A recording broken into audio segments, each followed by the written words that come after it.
I thought I was doing something sweet for my husband. Every Saturday, he drives 2 hours out to his parents' place, a quiet little village outside the city, to help around their house, fixing things, trimming trees, chopping wood. It's his way of staying close to them, and I always pack him food to take along, homemade jam, apple pie, pickles, soups, just little things from my kitchen, from me. But that morning, something felt different. I woke up early with this impulse I couldn't shake. Instead of just sending the food with him like I always did, I thought, what if I showed up myself? Just surprise them. Maybe they'd smile when they opened the door and saw me there, holding the basket of jars. It felt wholesome. It felt right. So I packed the bag with care, tucked in a note, and hit the road. I even played some classical music during the drive, watching the fall leaves blur past the windows. It was peaceful. I imagined their faces lighting up when I arrived. But what I saw when I pulled into the driveway made me stop cold. The cozy cottage, the blooming garden, and him, Jamesy husband, standing on the porch, not alone, with a woman I'd never seen before, and a child, a little boy who looked way too much like him. I felt the air leave my lungs. I had no idea I was about to uncover the part of his life he never wanted me to find. Emily's life with James was a study in contrasts that somehow worked. James, her husband, was her complete opposite, an engineer, a man of precise sciences who lived in a world of blueprints and calculations, his mind always parsing problems into solvable equations. But this difference didn't divide them. Rather, it complemented them, like two halves of a whole. Emily valued his reliability, his ability to solve problems with a calm pragmatism, and his quiet but sincere care, the way he'd leave her coffee on the nightstand each morning or fix a leaky faucet without being asked. James in turn admired her passion, her refined sense of beauty, and her ability to find joy in simple things, a sunset, a well-turned phrase, or the crunch of autumn leaves underfoot. Every Sunday, James would drive to his parents' village, a ritual as steady as the seasons. It was an unspoken part of their shared life, a thread that wove their modern city existence to the slower, earthier rhythm of the countryside. He helped with household tasks, fixed fences, and tended the garden, his hands calloused from the work. Emily always packed him a bag of food jars of homemade pickles, soup, cutlets, and pies. Knowing his parents loved her cooking, it brought her joy to do something kind for them, to send a piece of her care across the miles. James would return in the evening, a bit tired but content, his voice warm with stories of his parents, village gossip, and the weather. Emily listened, nodded, and asked questions, her heart swelling with the quiet intimacy of these moments. These Sunday trips were like a small journey to another world for them, a world of silence, peace, and simple pleasures, where the air smelled of pine and the stars seemed brighter. Emily observed her husband closely, her literary mind attuned to subtle shifts in mood. Lately, he seemed preoccupied, a faint shadow in his eyes that hadn't been there before. It wasn't that he was less attentive to her, no. He still brought her coffee in the morning, asked about her day, and read her poetry before bed, his voice soft against the darkness. But there was something unspoken, a tension she couldn't name. He often stared out the window as if waiting for something or someone, his gaze distant, lost in thoughts he didn't share. She attributed it to exhaustion or stress from work. James was working on an important project, a complex bridge design that demanded long hours and meticulous calculations. She tried to surround him with care and attention, hoping it would help him through his struggles, baking his favorite bread or leaving notes on his desk. One Saturday morning, Emily woke with an unusual feeling, a desire to surprise him that felt both impulsive and right. She decided to drive to his parents' house alone without warning, a spontaneous act that broke her usual need for order. She wanted to see them, breathe the fresh air, and escape the city's hustle while James was busy with work, his drafting table covered in blueprints. She got out of bed, went to the kitchen, and opened the fridge, the cool air brushing her face. There were jars of pickles she'd made the previous week, their green contents glowing in the light. She took them out, placed them on the table, and began packing a bag, her movements deliberate yet eager. She added a few apple pies, some peel-off, and homemade sausage, knowing James's parents loved these treats. They had always been delighted by her visits, praising her cooking and asking about her work with genuine warmth. Emily imagined arriving, their surprised and happy faces, the laughter that would fill the cottage. She smiled, her heart lifting. She loved making surprises, loved seeing joy in others' eyes, a small rebellion against the predictability she cherished. She dressed, putting on comfortable jeans and a warm jacket, and glanced out the window at the crisp autumn morning. It was sunny but chilly outside, the leaves a riot of gold and red. She decided to wear a scarf as well, wrapping it around her neck with care. She grabbed the bag of food, her car keys jingling in her hand, and stepped outside. the cool air sharp against her skin. Their old sedan was parked by the entrance, its faded blue paint catching the sunlight. Emily opened the trunk and carefully loaded the bag, making sure nothing would break, her hands lingering on the jars as if to anchor her excitement. Once done, she got behind the wheel and started the car, the engine roaring to life with a familiar rumble. The sedan pulled away, and Emily drove out of the city, heading down the highway toward the village, the skyline fading in her rearview mirror.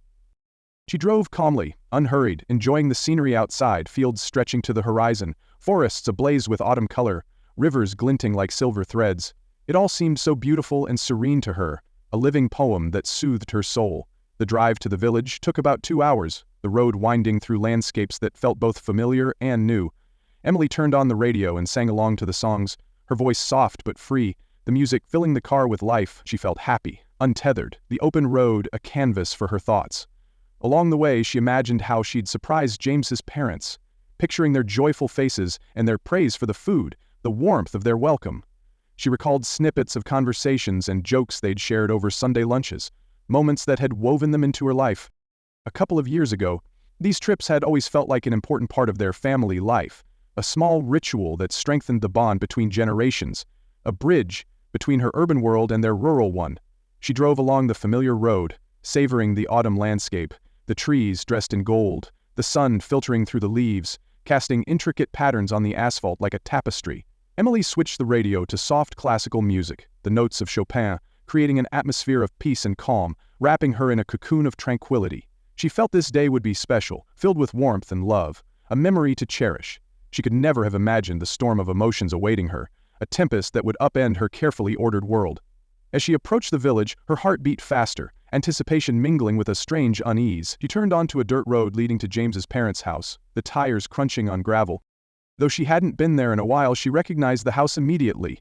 A small wooden cottage with carved window frames and a garden bursting with flowers, their petals swaying in the breeze.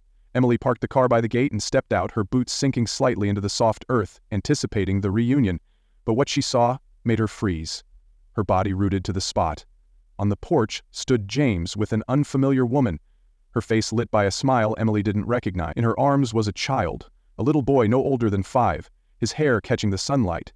James was saying something to her and she smiled in response, a look that carried a depth Emily couldn't ignore.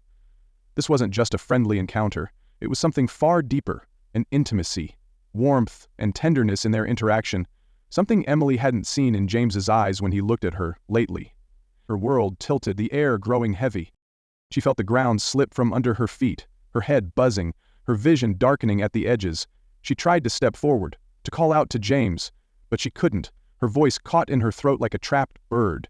She stood, paralyzed, unable to believe what she was seeing, her mind racing to make sense of the impossible. At that moment, the boy broke free from the woman's arms and ran to James, wrapping his arms around James's legs and saying something, looking up at him with wide, trusting eyes. James crouched down and hugged the boy back, saying something to him, gently ruffling his hair, his movements tender and practiced. In that moment, Emily saw love and tenderness in James's eyes that she had never seen directed at her, a depth of emotion that pierced her heart. Shocked, Emily stumbled back, her breath shallow, her hands trembling. She realized this wasn't a random meeting or a fleeting affair. This was James's other life, hidden from her, a carefully guarded secret, a woman, a child. This was his other family, a parallel existence she had never suspected. Unable to watch any longer, Emily rushed back to the car, her movements frantic, her heart pounding in her chest. She slammed the door shut and started the engine, her hands trembling so violently she could barely grip the key. Tears blurred her vision as she turned the car around and drove back onto the road. Not knowing where she was going or what to do, the world outside a blur of color and pain. She drove blindly, tears streaming down her face, the road stretching endlessly before her. One thought pulsed in her mind. How could he? How could he do this to me? She felt betrayed, deceived, and utterly broken, her carefully constructed life crumbling in an instant. She recalled their first meeting at a university lecture, their wedding under a spring sky, their plans for a future filled with shared dreams. It all felt like a lie now, a deception woven into every moment they'd shared. She wondered when it had started, when James had begun living a double life, how she could have been so blind as to notice nothing. Gradually the shock began to fade, giving way to hurt and anger, a molten rage boiling inside her. She wanted to turn back, confront James and tell him exactly what she thought of him, to unleash the storm within her, but at the same time, she was afraid. afraid of hearing the truth, afraid that all her suspicions would be confirmed, that the man she loved was a stranger. Memories flashed through her mind, moments that once seemed insignificant but now took on new meaning.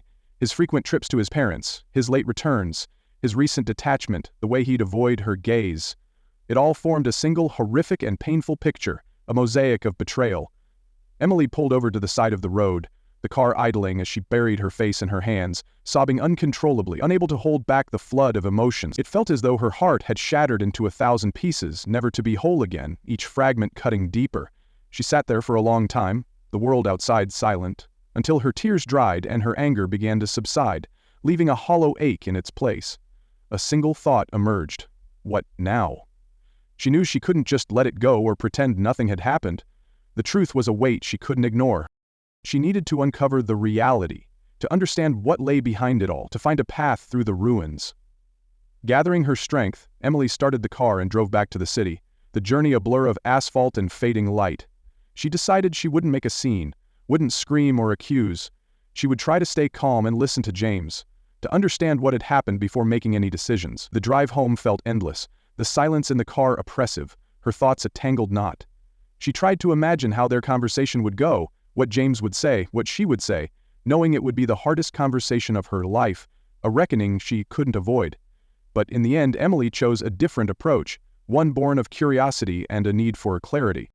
A few days later, she returned to the village, not as a betrayed wife but as a casual acquaintance, an anthropologist studying a strange tribe called family. She mustered the strength to concoct a story, claiming she was interested in local architecture and old houses, a pretext that felt silly, absurd, but gave her a way in. This time, she didn't hide. She parked by the roadside, took a deep breath, and walked toward the house, her heart pounding so loudly it seemed the whole street could hear it. At the gate stood the woman, Sarah, the one she'd seen with James, her face calm, but weary. "Hello," Emily said quietly, trying to keep her voice steady, the words fragile in her mouth. "I heard you have a very interesting house." Sarah looked at her closely, her gaze holding no hostility or surprise, only a quiet weariness, as if she'd seen too much of life's complexities to look beyond his company. "Come in," she said, opening the gate. "I'm Sarah." Emily gave a fake name, Emma, the lie tasting bitter. They entered the house, a clean and simple space, smelling of freshly baked bread and baby formula, homely yet foreign. In the corner, a boy was playing, his small hands busy with a toy. "Ethan, this is Ethan," Sarah introduced, her voice soft. The boy looked at Emily with curiosity, but didn't approach, his eyes bright and searching. "Nice to meet you," Emily said, trying not to stare at him too intently, her heart twisting at his resemblance to James. They sat at the kitchen table, the wood worn smooth by years of use. Sarah offered tea and Emily accepted, grateful for the distraction. In the silence, as Sarah poured boiling water, Emily studied her no thing extraordinary, an ordinary woman, tired but with kind eyes, not a femme fatale, not a homewrecker, just a mother navigating her own struggles. "Have you lived here long?" Emily asked, trying to keep the conversation going, her voice steady despite the storm inside. "A couple of years," Sarah replied, setting the cups on the table. "And James, he comes often." "What? How do you know?" Emily's heart lurched, but she pressed on. "I saw you with him a few days ago. I'm his wife." Sarah was silent, looking at Emily with a strange understanding, her eyes holding no defensiveness. "I see," she said finally. "James didn't tell you." "I had no idea." Silence fell, the only sound the ticking of a clock on the wall, each second stretching into eternity. Emily felt like she was at an exam where the question had been asked and her entire future depended on the answer, her mind racing with fear and need. "Why?" Emily asked, breaking the silence, her voice trembling. "Why? Didn't he tell me?" "You'd have to ask him," Sarah replied, her tone gentle, "but I think he was afraid of losing you. And you? Do you love him?" Sarah gave a sad smile, her eyes distant. "I loved him once, deeply, but that was a long time ago. Now we just share responsibility for Ethan, nothing more. James comes as a father, as a friend, but not as a man. There's nothing between us anymore." Emily wasn't sure whether to believe her, but Sarah's voice carried such sincerity that doubt seemed unwarranted. "And he loves Ethan more than life itself," Sarah added, looking at her son, her face softening. "He's a wonderful father, always caring for him, helping. Ethan adores him." Emily looked at the boy, who was playing with a toy car, humming to himself, oblivious to the weight of the moment. Suddenly, he looked up and met Emily's gaze, his eyes holding no fear or hostility. Emily smiled at him and he returned a shy smile, a small bridge across the chasm. "And James, is he happy?" Emily asked, looking away, her voice barely above a whisper. Sarah sighed, her shoulders sagging. "I don't know. It's hard for him. He's torn between two lives. He wants to be honest but can't. He's afraid of hurting you. He's afraid of losing Ethan. And what about me? Doesn't he think about how much this hurts me?" Emily's voice cracked, the pain spilling out. "He does, but he hoped you'd never find out, that he could keep this secret." "Naive," Emily whispered, the word heavy with realization. "Me either," Sarah said, "but he didn't do it out of malice. He was just trying to do right by everyone." Emily wondered, her mind a whirl of questions. Is it right to lie for years? To hide the truth? To live a double life? Is that right? Or is it just cowardice? "Why are you telling me all this?" she asked, looking into Sarah's eyes, searching for intent. "Because I see you're in pain, and because I want you to know the truth. James is a good man. He doesn't deserve to be hated. He's just lost. Aren't you afraid I'll take him away from you?" Sarah shook her head, her expression resolute. "No, I know you won't, and even if you did, I wouldn't hold him by force. The main thing is that Ethan is happy. The rest will follow."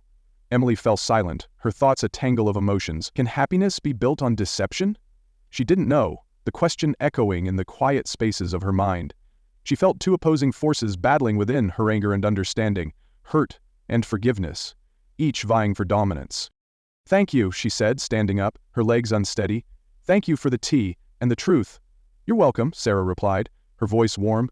"If you want to talk, I'm always here."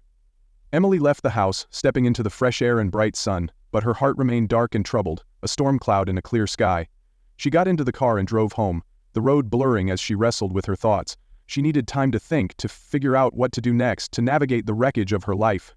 At home, James was waiting, sitting on the couch, head bowed, his posture one of quiet defeat. When he saw Emily, he stood up, his eyes holding fear and hope, a fragile balance. "Where were you?" he asked, his voice tentative. Emily looked at him, searching his face for the man she thought she knew. "I was with Sarah," she replied, the words sharp and final. James paled but didn't deny anything, his silence a confession. He spoke for a long time, haltingly, as if justifying himself to himself. About Sarah, about their brief romance just before meeting Emily, a fleeting connection that had left a lasting mark, about Ethan's birth, about how he couldn't abandon his child, about his sense of responsibility, about how he was afraid to tell Emily, afraid of losing her, the love he'd built his life around. "I knew I was being despicable," he said, head bowed, his voice breaking. "I lied to you, but I didn't see another way. I didn't want to hurt you, Emily. I swear I never stopped loving you." Emily was silent, her eyes searching his for the truth, finding remorse, pain, but also a stubborn resolve. He had made his choice, and it wasn't just about him. It was about Ethan, about duty, about a life he couldn't walk away from. The night passed in silence, a chasm between them as they lay on their respective sides of the bed, the space vast and unbridgeable. Emily couldn't sleep, her mind swirling with thoughts, fragments of phrases, memorious. Their first dance, their shared laughter, their plans for a future that now felt like a mirage. She didn't know what she felt: anger, hurt, disappointment, or something more complex and profound, a grief for the life she thought she had. In the morning, James left for work, leaving Emily alone, the apartment echoing with absence. She wandered like a ghost, everything feeling foreign, unfamiliar. Even the books on her shelves, which she loved so dearly, now seemed false, hypocritical, their stories of love and honor mocking her pain. She stood by the window and looked outside, the world continuing as if nothing had happened. People rushed to work, children played in the yard, birds sang in the trees, oblivious to her collapse. She remembered Sarah's words about James being a good father, about how he cared for Ethan, about how there was nothing between them but responsibility. Emily wasn't sure whether to believe her, but something in Sarah's voice and gaze suggested she was telling the truth, a sincerity that cut through her doubt. She knew she needed time to think, to make a decision, to find a way forward through the fog of betrayal. The next day, Emily told James she needed to leave, needed to be alone to think things through, to reclaim her sense of self. James didn't try to stop her, his silence an acknowledgement of her right to space. Emily went to a different village, not to James's parents, but to an old cabin she owned, a rustic retreat surrounded by forest. She spent several days there, walking among the trees, their leaves whispering secrets, reading books that offered no answers, reflecting on her life with a clarity that both hurt and healed. She recalled their first meeting, a chance encounter at a lecture hall, their wedding under a canopy of spring blossoms, their early years together filled with laughter and dreams. Everything had been so good, so calm, so reliable, a foundation she thought unshakable. Could it all have been a lie? Had James been living a double life all these years? Emily couldn't believe it, her heart resisting the idea. She knew James as an honest, decent man, his integrity a cornerstone of their life. How could he have done this to her? But then she remembered Sarah's words, about how James didn't want to hurt her, how he feared losing her, how he did it all for Ethan, his son who needed him, and Emily began to understand, a slow dawning that softened the edges of her pain. She realized James hadn't cheated on her in the traditional sense. He wasn't seeking thrills or escaping their marriage. He was fulfilling his duty as a father, a role he couldn't abandon. But that didn't make his actions any less painful. He had still betrayed her, deceived her, denied her the right to know the truth, a theft of agency that stung as much as the secret itself. Emily knew she had to decide what to do next, the weight of the choice pressing on her. She could leave James, start a new life free of the pain, a clean slate, unmarred by betrayal. She could try to forgive him and live as if nothing had happened, burying the hurt under routine. Or she could try to understand him, to grasp what drove him to make this choice, to understand how he had lived with this burden all these years, the guilt and fear he must have carried. She knew it wouldn't be easy. She would have to overcome her pride, her pain, her hurt, to see James not as a villain but as a flawed human caught in an impossible situation. She would have to accept that he wasn't perfect, that he had weaknesses, flaws, and secrets, just as she had her own. But if she truly wanted to save their family, if she truly loved James, she would have to do it, to find a way to rebuild what had been broken. One morning, Emily woke with a firm decision, a clarity that felt like sunlight after a storm. She knew what she had to do, the path forward illuminated by both resolve and uncertainty. She packed her things, the cabin's quiet farewell echoing in her steps, and drove back to the city, the road a metaphor for her journey. James was waiting for her, sitting on the couch, head bowed, his posture one of quiet penance. When Emily walked in, he looked up, his eyes holding so much pain and hope that her heart ached, a pang of love and loss intertwined. "I know everything," Emily said, her voice steady despite the tremor within. "I understand." James was silent, waiting for her to continue, his breath held as if on a precipice. "I've decided," Emily said, the words a declaration. James stood and approached her, his movements slow, reverent. He hugged her tightly, his arms a fragile anchor. "Thank you," he whispered, his voice breaking. "Thank you for everything."